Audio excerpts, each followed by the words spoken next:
Hello everyone, प्यारे बच्चों, welcome you all to our learning platform Moulding Minds. तो चलिए लेट्स स्टार्ट लर्निंग।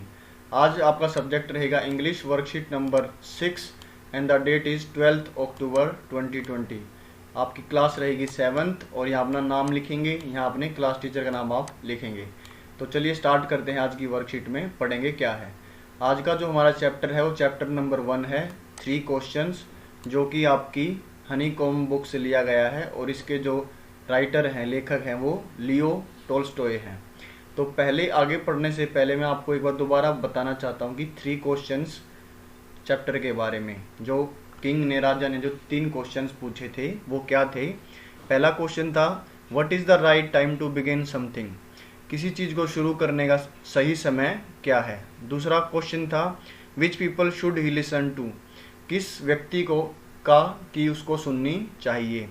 तीसरा क्वेश्चन था what is the most important thing for him to do, उसके लिए सबसे महत्वपूर्ण चीज़ क्या है, उसे क्या चीज़ करनी चाहिए। तो 3 क्वेश्चन थे और इसका जवाब मैं वीडियो के लास्ट में दूंगा। तो अब देखते हैं हमारी वर्कशीट में क्या है।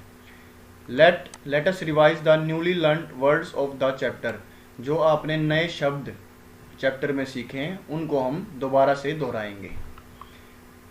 जो ए, यहाँ पर 2 एक्टिविटी दी गई है। ए एक्टिविटी में क्या है, in the chapter 3 questions we learn some new words, 3 questions में हमने कुछ नए शब्द सीखे। Let us take a look at them by going through the chapter once again, एक बार हम उन्हें दोबारा से देखते हैं, चैप्टर को दोबारा पढ़ते हुए।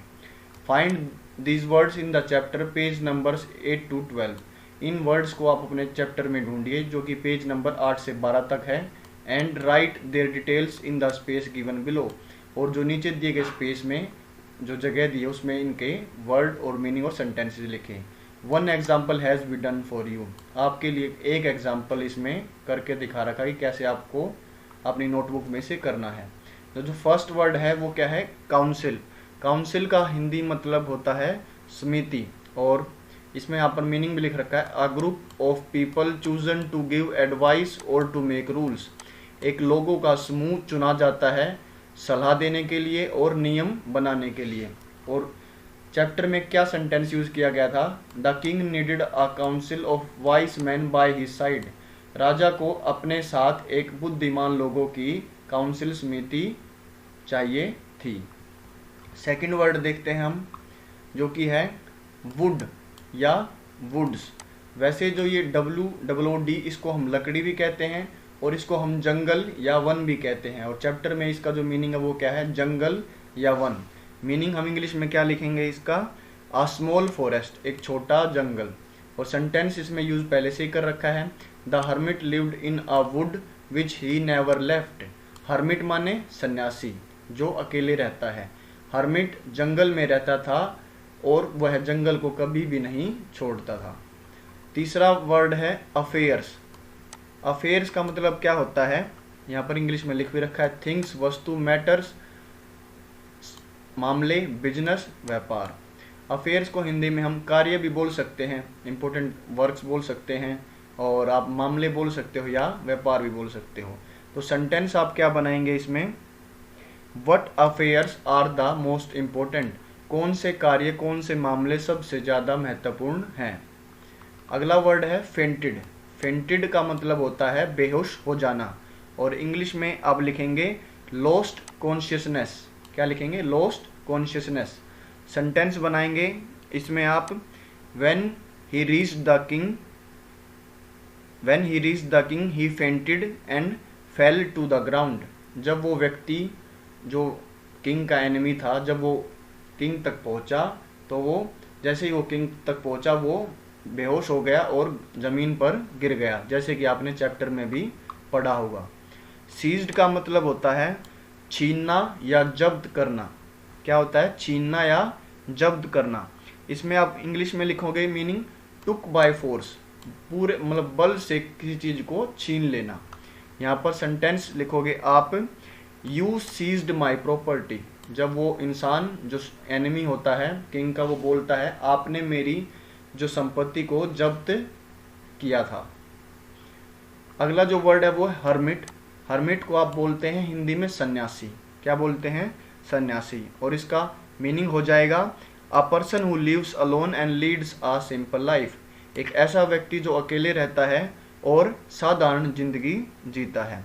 यहाँ पर आप सेंटेंस लिखेंगे the king decided to seek the advice of a certain hermit, जो राजा ने एक निश्चित सन्यासी की सलाह मांगने का निर्णय लिया। सीक का मतलब क्या होता है, SEE के, सीक का मतलब होता है मांगना। The king decided to seek the advice of a certain hermit. और अगला जो लास्ट हमारा जो वर्ड है वो है फेथफुल। फेथफुल का क्या मतलब होता है, वफादार, और आप इंग्लिश में लिखेंगे यहाँ पर लॉयल एंड ट्रू। सेंटेंस बनाएंगे now if I live I will save you as your most faithful servant.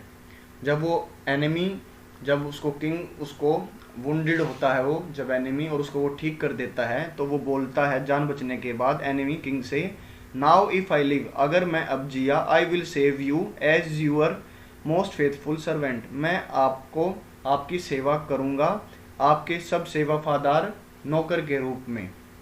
तो यहाँ पर जो हमारा ए पार्ट है वो कंप्लीट होता है। अब हम बी पार्ट में चलते हैं। उसमें आपको क्या करना है, match the words in list A with their meanings in list B. जो वो लिस्ट ए में जो वर्ड्स दिए गए हैं उनको लिस्ट बी से आपको मैच करना है।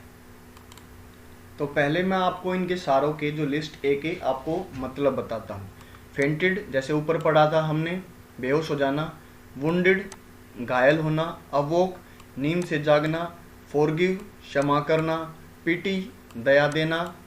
बेड्स होता है एक जमीन का छोटा सा टुकड़ा जहाँ पर हम पौधे वगैरह लगाते हैं। रिटर्न वापस आ जाना। तो इसको हम लिस्ट बी से मैच करेंगे। फेंटेड, फेंटेड का क्या मतलब है, बेहोश हो जाना। और हमने ऊपर ही पढ़ा था गिव बैक नहीं होता है, गोट अप फ्रॉम स्लिप नहीं होता है, लॉस्ट कॉन्शियसनेस होता है। तो हम फेंटेड को मैच कर देंगे हम लॉस्ट कॉन्शियसनेस से। वुंडेड का क्या मतलब होता है, घायल हो जाना। और यहाँ पर हम जब ढूंढेंगे लॉस्ट कॉन्शियस से आगे small patches of land. Severally injured, बुरी तरह से गंभीर रूप से घायल होना। सिवियरली का मतलब होता है गंभीर रूप से घायल हो जाना। तो वुंडेड का मैच करेंगे हम सिवियरली इंजर्ड से। अवोक का मतलब होता है नींद से जागना। तो यहाँ पर सेकंड जो ऑप्शन है लिस्ट बी में, इससे मैच करेंगे गोट अप फ्रॉम स्लीप, नींद से जागना। फॉरगिव का मतलब होता है क्षमा करना। और जो पार्डन का मतलब भी होता है वो भी होता है क्षमा करना। तो फॉरगिव को हम मैच करेंगे पार्डन से। पीटी का मतलब होता है दया देना या क्षमा महसूस करना, सॉरी फील करना। तो फिफ्थ को हम लास्ट से मैच करेंगे फील सॉरी फॉर। बेड्स का होता है मतलब एक छोटा सा टुकड़ा जमीन का जहाँ पर हम पौधे लगाते हैं। तो बेड्स को मैच करेंगे small patches of land for plants. और रिटर्न एक ऑप्शन बच गया लिस्ट बी में, सबसे ऊपर वापस देना, गिव बैक। तो यहाँ पर जो हमारी जो वर्कशीट है वो अब कंप्लीट होती है, ए और बी। और अब मैं आपको यहाँ पर नीचे लिखा हुआ है Covid appropriate behaviour cab message. जो कोविड में हमें उचित जो व्यवहार करना चाहिए वो क्या है, keep maintaining physical distance of 6 feet और 2 यार्ड्स, हमें 6 फीट या 2 गज की दूरी बनाए रखनी चाहिए। तो ये तो हो गई हमारी वर्कशीट। अब मैं आपको तीनों के आंसर देता हूं जो मैंने स्टार्टिंग में वो क्वेश्चंस पूछे थे। और वो 3 क्वेश्चंस क्या थे।